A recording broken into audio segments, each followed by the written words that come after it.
Morning बच्चों, last lecture जब हमने साइंस के लिया था तब हमने प्रिपरेशन ऑफ सॉइल के बारे में पढ़ा था कि कैसे सॉइल को प्रिपेयर किया जाता है।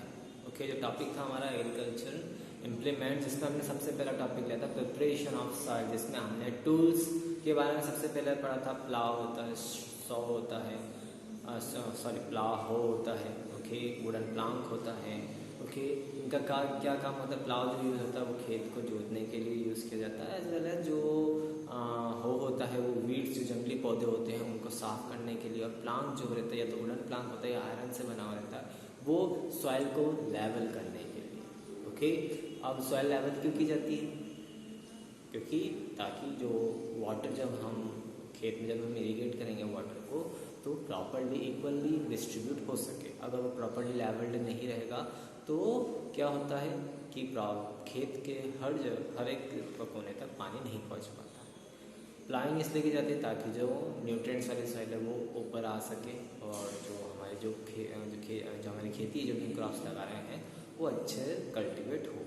देन हमने जो नेक्स्ट जो टॉपिक लिया था वो लिया था सोइंग ऑफ सीड्स। ओके, कि सीड्स को कैसे बोया जाता है। तो उसमें सबसे पहला काम जो फार्मर्स रहता है कि सिलेक्शन करता है सीड का, ओके, कि हमें कौन सी क्रॉप्स ग्रो करनी है। फिर उस बाद में जो कोई भी पर्टिकुलर क्रॉप्स अगर जो भी ग्रो करनी है, उनको वो ये देखता है क्या है इसमें कुछ ख़राब तो नहीं हो गई है या फंगस तो नहीं लग गया है, तो उसको फंगिसाइड से उसको ट्रीटमेंट किया जाता है, उसका छिड़काव किया जाता है, ताकि अगर कुछ ऐसा हो तो वो उस सीड में से निकल जाए।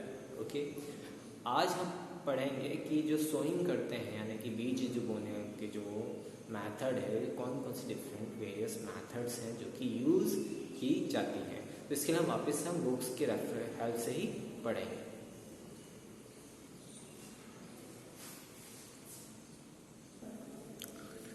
प्रीवियस जब हमने लेक्चर पढ़ा था तब हमने सोइंग ऑफ सीड्स के बारे में जाना था कि जो बीज होते हैं, सीड्स होते हैं, जब उसको सो किया जाता है, जिसको बोया जाता है सॉइल में, उसको सोइंग कहते हैं। इसके भी दो तरीके होते हैं, दो चीज़ों का ध्यान रखना पड़ता है।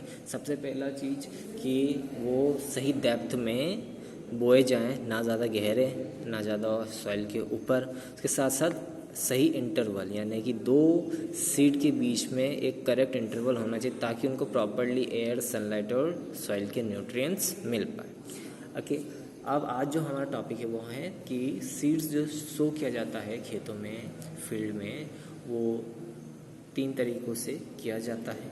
Okay, first one is by the traditional tool. Traditional tool for sowing seed is shaped like funnel having 2 or 3 vertical tubes with sharp ends. Okay, जो ट्रेडिशनल टूल होता है जो कि पुराने समय में यूज़ किया जाता है, आजकल तो हालांकि बहुत ही कम जगहों पर ये टूल दिखा जाता है, जो कि जिसमें वर्टिकल ट्यूब्स हैं। वर्टिकल ट्यूब यानी कि ऐसे खड़े ट्यूब्स रहते हैं, जिसके थ्रू एक फनल रहता है, जिसको जब आपने अगर आपने देखा हो तो आपने मोस्ट फ्रिक्वेंटली आपने जब हम ऑयल को जब ट्रांसफ़र करते हैं तो उसमें हम फ़नल का इस्तेमाल करते हैं। ओके, फ़नल के हेल्प से उन पाइप्स के थ्रू हम खेतों में एक पर्टिकुलर एंड, मतलब एक पर्टिकुलर इंटरवल पे हम सीड्स को सो करते हैं। The seeds are filled in the funnel. उस फनल में सीड को फिल किया जाता है, उसको पास किया जाता है with the help of pipe with sharp ends, जिसके एंड्स बहुत ज़्यादा शार्प होते हैं। Okay, with sharp and the sharp ends pierce the soil and place the seeds there. Okay, जो sharp end रहता है ये soil को properly अलग करता है और वहाँ पर बीज को बो देता है। Okay, then by the seed drill, okay, एक सीड ड्रिल जो मेथड है उसके थ्रू, जो कि आजकल बहुत ही ज़्यादा फ्रिक्वेंटली यूज़ की जाती है। ओके, अगर आप इमेज को अपनी बुक में प्रॉपर्ली देख पाएंगे ऑन फिगर 1.10, तो ये ट्रेडिशनल मेथड है सोइंग की, जिसमें बुलॉक का यानी कि बुल्स का इस्तेमाल किया जा रहा है। ओके, और ये वाला जो हम बात कर रहे हैं, ये जो फनल है, ये फनल है, इसके अंदर सीड्स को डाला जाता है, विद दैट ट्यूब खेतों में बोया जाता है, सीड्स बोई जाती हैं। Okay, then by seed drill method, a seed drill has a funnel shaped seed bowl connected to the several tube. Okay, जो ये वाला है ये सीड बाउल है जिसमें बहुत सारे ट्यूब्स कनेक्टेड हैं। ओके, एक ही इस बाउल से। Okay, the drill is attached to a plough as a plough makes furrows along the field the seeds in the seed bowl are released. जैसे ही जब इसको प्लेस किया जाता है काय में, ये जो पाइप्स हैं ये एक फुरोज में। Okay, so the drill is attached to the plow. As the plow makes furrows along the field, the seed in the seed bowl are released through the tubes and get deposited in the soil, है ना। सो बच्चों ये जो है ये हमारा seed bowl हो गए और ये हमारे सीड ट्यूब्स हो गए। ये जो दिख रहे हैं ना 1 2 3 4 5 6 ये सीड ट्यूब्स हो गए और ये हमारे फुरोज हो गए। यहाँ पे इनके शार्प एंड्स हैं। ये सॉइल के अंदर जैसे ही जैसे हम यहाँ पे सीड फिल करते हैं और इन ट्यूब्स के थ्रू यहाँ इस एंड तक पहुँचते हैं और जैसे ही ये सॉइल के with the help of tractor इसको कनेक्ट किया जाता है और जैसे ही ये सॉइल के अंदर से जाता है तो ये उन एरियाज जहाँ पर भी सॉइल जहाँ पर भी हम इसको सो करना चाहते हैं 1 by 1 उसमें से सीड रिलीज होती जाती है। Okay, nowadays seed drill is used for sowing seed with the help of tractors. Okay, ये स्पेशली ये जो सेटअप आप देख रहे हो ये आजकल मॉडर्न डे में आपको बहुत ज़्यादा दिखते हैं और इसको कनेक्ट किया जाता है ट्रैक्टर से। Okay, then what are the advantages of seed drill in sowing for seeds. Okay, इसके एडवांटेजेस क्या हैं। ओके, सबसे पहला एडवांटेज ये है कि एक तो यूनिफॉर्मली सो करता है, क्योंकि देखिए जब हम इमेज को देखेंगे तो जितने भी जो इसके शार्पिंग एंड्स थे नीचे की तरफ वो एक इक्वल डिस्टेंस पे थे। तो इससे हमें इस बात का ध्यान नहीं रखना पड़ेगा कि जो सीड्स जो बोई जा रही हैं उनमें एक इक्वल इंटरवल है कि नहीं, क्योंकि अप्रोप्रिएट डिस्टेंस और अप्रोप्रिएट डेप्थ इन दोनों जगहों पर सीड्स को यूनिफॉर्मली ये बोएगा, है ना, सो करेगा। फिर इसके साथ साथ ये भी इस बात का भी इंश्योरमेंट देता है that seed gets covered with soil after sowing. जैसे ही इस बात का भी एश्योरेंस देता है कि जैसे ही हम इसको सीड को इसके थ्रू बोएंगे तो जो सीड है वो सॉइल से कवर हो जाएगी, जिससे कि किसी भी टाइप का डैमेज नहीं होगा। अब क्या होगा कि बहुत से टाइम क्या होता है कि अगर हम सीड्स जो हैं अगर हम ओपन छोड़ देते हैं तो बर्ड्स आके उनको डैमेज कर देती हैं, खा जाती हैं। ओके, और तीसरा फ़ायदा जो वो होता है कि टाइम सेविंग है। ओके, जहाँ पर हम बात करें ट्रेडिशनल मेथड से तो उसमें केवल एक ही पाइप अटैच्ड था तो वो बहुत ज़्यादा टाइम कंज्यूमिंग है। यहाँ पर मल्टीपल्स एंड्स हैं, एक बार में 5 या 6 एंड्स है, तो वो बहुत जल्दी और बहुत फास्टली हमारे खेतों में सोइंग कर सकता है, यानी बीज को बहुत फास्टली बो सकता है। अनदर मेथड जो है वो है ट्रांसप्लांटेशन की। ओके, ट्रांसप्लांटेशन एक ऐसी टेक्निक है जहाँ पर कुछ प्लांट्स को, जैसे for an example paddy, tomato, onion, chilli, brinjals, ये स्मॉल नर्सरीज में पहले इनको ग्रो की जाती है। नहीं मतलब दूसरी नर्सरी है ना, दूसरी जगहों पर स्मॉल नर्सरी जहाँ पे छोटे छोटे, नर्सरी का मतलब क्या होता है जहाँ पे छोटे छोटे पौधे को ग्रो किया जाए, है ना।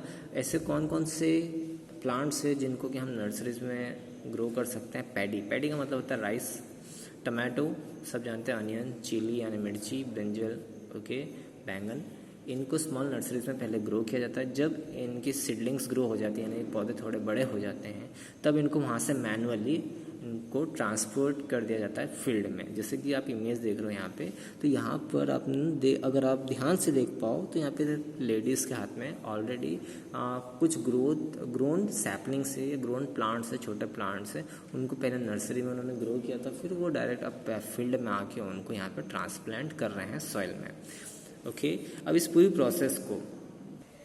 प्रोसेस को जिसमें कि हम सीडलिंग को नर्सरी यानी किसी दूसरी जगह जहाँ पे हमने छोटे छोटे पौधों को ग्रो किया है उसको वहाँ से फील्ड में ट्रांसफ़र करना है, इस पूरी प्रोसेस को हम बोलते हैं ट्रांसप्लांटेशन। ओके, अब इसका एडवांटेज क्या है कि ट्रांसप्लांटेशन करेंगे तो हमें क्या एडवांटेज मिलता है, तो it helps in selecting and planting only healthy seedlings. अब फ़ायदा ये होता है कि जब नर्सरीज में हम इनको ग्रो करते हैं तो वहाँ पे हमें पहले पता चल जाता है जिसका जो सैपलिंग होगी, जिसका जो छोटा सा पौधा होगा वो अगर हेल्दी होगा तो वो हमें फील्ड में जाके ग्रो करना पड़ेगा, ग्रो करेंगे। और जो अनहेल्दी होगा या जिसमें हमें ऐसा लगा कि ये ग्रो नहीं कर पाएगा तो वो हम वहाँ पे ग्रो नहीं करेंगे। तो कहीं ना कहीं ये हेल्प करता है कि हम जो भी सैपलिंग हम वहाँ पे फील्ड में बोएंगे जाके वो हेल्दी हो, पता चल जाएगा हमें पहले ही।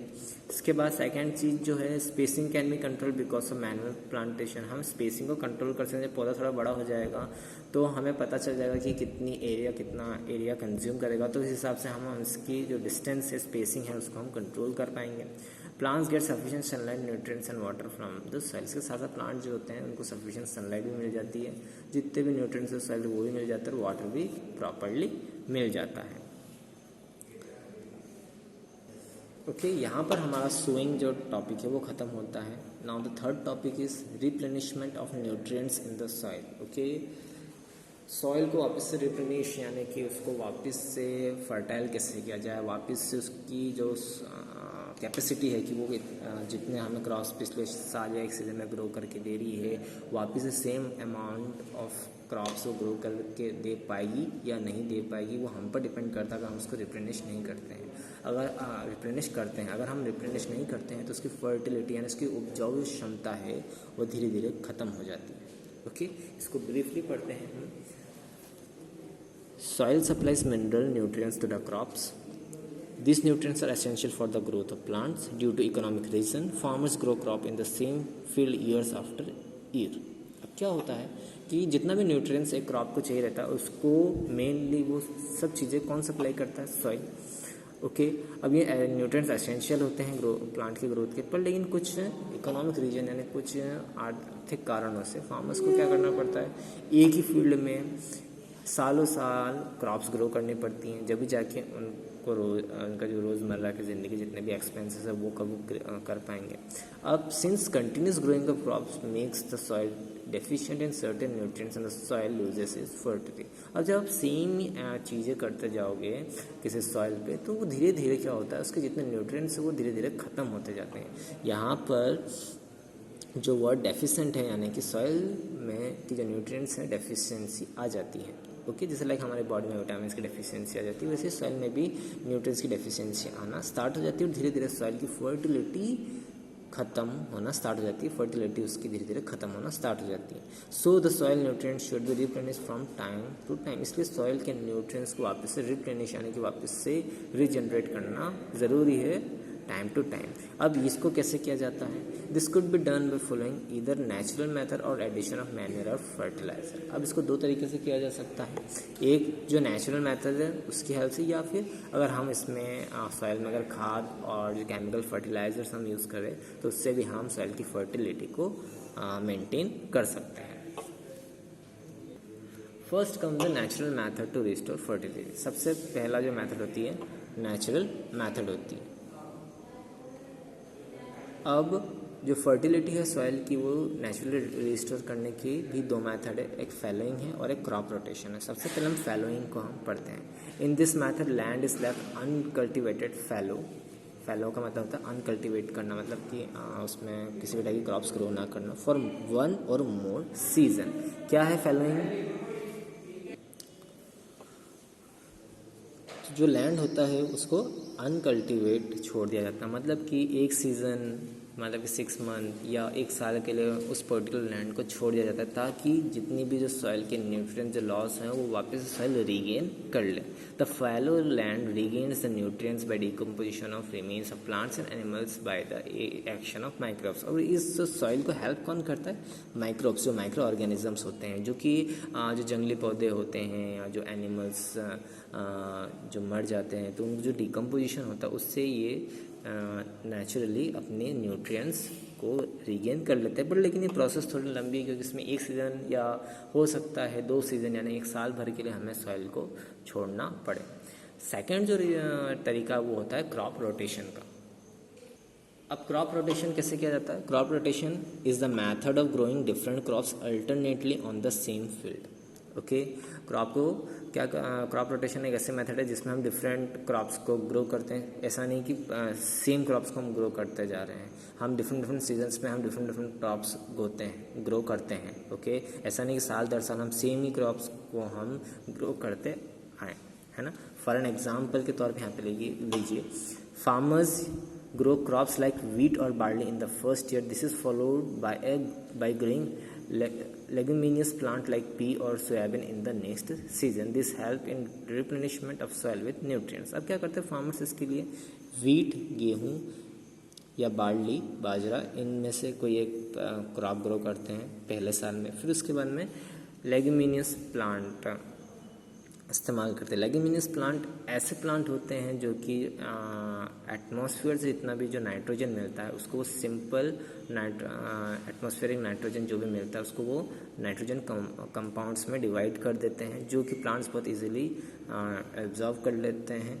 ओके, और उससे हमारी सॉइल क्या होती है, रिप्लेनिश हो जाती है।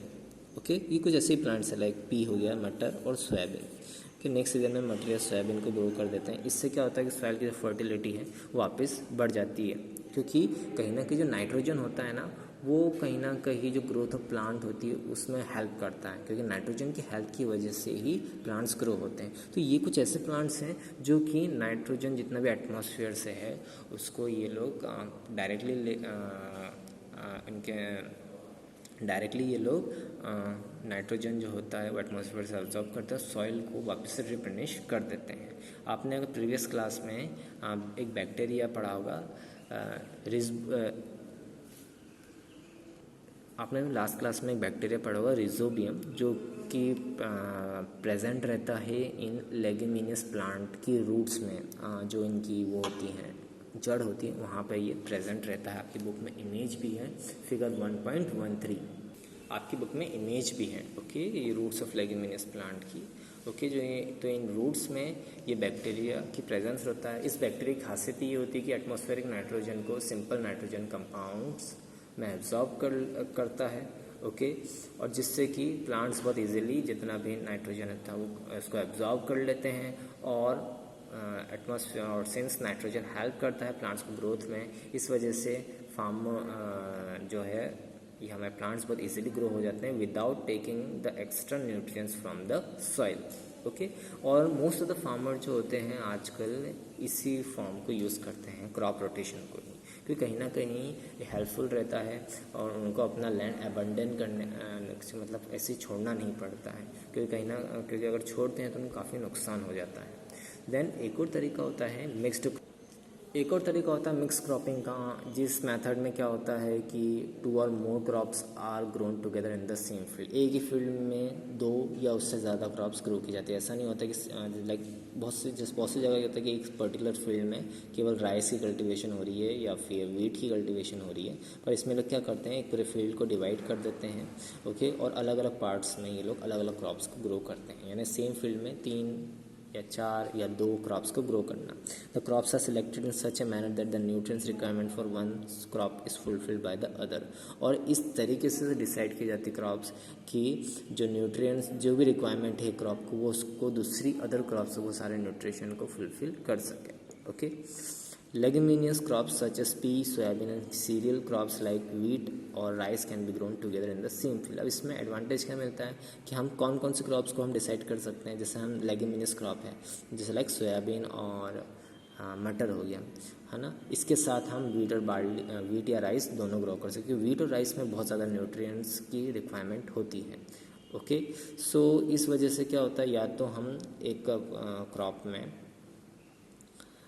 एक फील्ड में या तो हम वीट या राइस को ग्रो करें एक साइड में, उसके साथ साथ हम ये अदर क्रॉप्स पी या सोयाबीन को हम एक ही फील्ड में ग्रो कर सकते हैं। तो इससे क्या होगा, जो भी रिक्वायरमेंट होती है लेग्यूमिनस प्लांट की बहुत कम रहती है और वो इजीली ग्रो हो जाते हैं with the help of atmospheric nitrogen.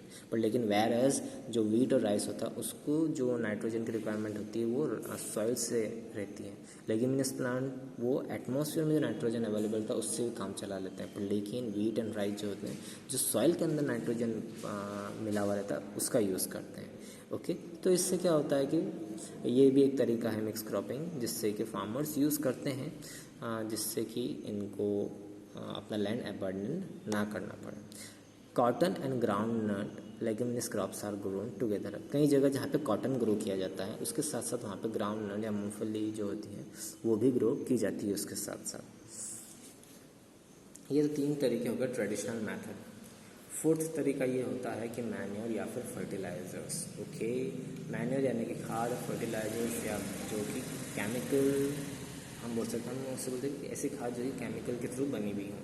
इन सब चीज़ों का यूज़ करके हम हमारे सेल की फर्टिलिटी को बढ़ा सकते हैं। ओके, या फिर हम अपने न्यूट्रिएंट जो है रिप्लेनिश कर सकते हैं। ओके, अब मैन्योर जो होता है बच्चों एक ऑर्गेनिक कंपाउंड होता है जिसमें बहुत ही न्यूट्रिएंट्स बहुत ज़्यादा रिच होते हैं। स्पेशली ये जो एनिमल वेस्ट होता है, प्लांट वेस्ट होता है, ये जो प्लांट जो मर जाते हैं या जो मर जाते हैं वो जब सॉइल में डिकम्पोज हो जाते हैं माइक्रो ऑर्गेनिज्म की मदद से, तब ये मैन्योर तैयार होता है। और कहीं ना कहीं लंबी प्रोसेस है, विद इन 1 या 2 डेज़ नहीं बनती है। तो मैन्योर जो होता है वो टाइम कंज्यूमिंग प्रोसेस है, क्योंकि इसमें मैन्योर बनाने में बहुत ज़्यादा समय लग जाता है। वैरस जो बायोलॉजिकल प्रोसेस के थ्रू यूज़ करके, केमिकल्स के थ्रू यूज़ करके हम जो खाद बनाते हैं उसको हम फर्टिलाइजर्स कहते हैं। जैसे मैंने बताया आपको, मैन्योर जो होता है ऑर्गेनिक कंपाउंड है, यानी कि पूरा नेचुरली बनता है, जिसमें न्यूट्रिएंट्स बहुत ज़्यादा रहते हैं। और ये कैसे बनता है? By decomposition of plant and animal waste. Plant और एनिमल की वेस्ट से बनता है with the help of microorganism. Compost is prepared by the decomposition of farm and domestic organic waste material like animal excreta, facial matter of human beings, sewage waste, weeds, dry leaves etcetera in a compost pit. एक compost पीट बनाया जाता है, मतलब एक गड्ढा किया जाता है, अगर हम एग्जांपल के तौर पे ली जाए, और उस पे जितना भी डोमेस्टिक ऑर्गेनिक वेस्ट है, जितना भी हमारे पास ऑर्गेनिकली, मतलब कि लाइक हो सकता है कि कोई प्लांट है वो ख़राब हो गया है तो उसको हम उसमें डाल सकते हैं। मतलब ऑर्गेनिक होना चाहिए ना, नेचुरली वो जो डिकम्पोज होता है वो वाला चीज़ें होनी चाहिए। ओके, जैसे लाइक हमने फ्रूट पील है हमारी, जो हम छिलका होता है, वो हमारा ऑर्गेनिक वेस्ट का एग्जांपल है। ओके, ये कुछ ऐसा, तो ऐसा ऑर्गेनिक वेस्ट ये हो गया, डोमेस्टिक ऑर्गेनिक वेस्ट ये हो गया। फिर एनिमल स्केलेटन, एनिमल के जो वेस्ट होता है, ह्यूमन वेस्ट हो गया, सीवेज का जो पानी वेस्ट हो गया वो, इसके साथ साथ जो जंगली पौधे हो गए, ड्राई लीव्स हो गए, सूखी लीव्स हो गई, इन सबको एक साथ एक पीट में डाल दिया जाता है। The process of producing compost is called composting. और जो पूरी प्रोसेस जिससे कि हम ये पूरा प्रोसेस बना रहे हैं, कंपोस्ट बना रहे हैं, उस प्रोसेस को कंपोस्टिंग कहते हैं। We may define composting as a biological process in which microbes decompose. अब हम कंपोस्टिंग को हम बायोलॉजिकल प्रोसेस बोल सकते हैं, जिसमें माइक्रोब्स की हेल्प से हम जितने भी डेड प्लांट्स हैं या एनिमल वेस्ट है उसको हम डिकम्पोज करते हैं, और जिससे कि मैन्योर रेडी होता है। Then comes fertilisers. Okay, fertilisers जो होते हैं वो ह्यूमन मेड केमिकल सब्सटेंस होते हैं which are rich in 1 or more nutrients like nitrogen, phosphorus and potassium. Nitrogen को हम एन से डिनोट करते हैं, फास्फोरस को पी से, एंड पोटेशियम को के से। अब फर्टिलाइज़र जो होते हैं ये हम ह्यूमन केमिकल सब्सटेंस के हेल्प से हम ये बनाते हैं, जिसमें नाइट्रोजन, फास्फोरस और पोटेशियम मिलावा रहता है। फर्टिलाइज़र जो होते हैं वो फैक्ट्री से बनते हैं। इनके कुछ एग्जाम्पल हो गए urea, ammonium sulphate, super phosphate, ammonium phosphate, potash and nitro phosphate. ये कुछ केमिकल फर्टिलाइजर्स है जो कि मार्केट में अवेलेबल होते हैं, जिससे कि हम हमारे खेतों में अगर इनको हम यूज़ करें तो उससे भी हमारे सॉइल की न्यूट्रिएंट कैपेसिटी बढ़ जाती है। अब फर्टिलाइज़र जो होते हैं ये कैसे काम करते हैं? ये सॉल्युबल होते हैं वाटर में, मतलब पानी में वो मिल जाते हैं, and thus they are easily absorbed by the plants and increase the crop yield. हमें इन फर्टिलाइजर्स को खेतों में छिड़कना पड़ता है, और जब पानी गिरता है, हम पानी प्रोवाइड करते हैं तो बहुत इजीली ये पानी में मिल जाते हैं, और जिससे कि पानी जो सॉइल पूरी तरीके से एब्जॉर्ब कर लेती है, प्लांट्स एब्जॉर्ब कर लेते हैं, जिससे कि क्रॉप बहुत अच्छे यील्ड देती है, यानी कि जो उसका जो पूरी तरीके से जब ग्रो होती है तो बहुत अच्छे उसमें दाने या जो भी हमने लगाया वो बहुत अच्छे से फल उसमें आते हैं। Fertilizers are usually applied either by spraying using a sprayer or through irrigation canals. Okay, fertilizers को अप्लाई कैसे किया जाता है, या तो स्प्रे की मदद से, या फिर छिड़काव करके, या फिर थ्रू इरिगेशन कैनल्स, यानी कि पानी जो दिया जाता है उसमें मिक्स करके भी इसको यूज़ किया जाता है, फर्टिलाइजर्स यूज़ किए जाते हैं। अब हम नेक्स्ट लेक्चर में हम ये पढ़ेंगे कि एडवांटेजेस क्या हैं मैन्योर के। आज के लिए इतना ही, थैंक यू।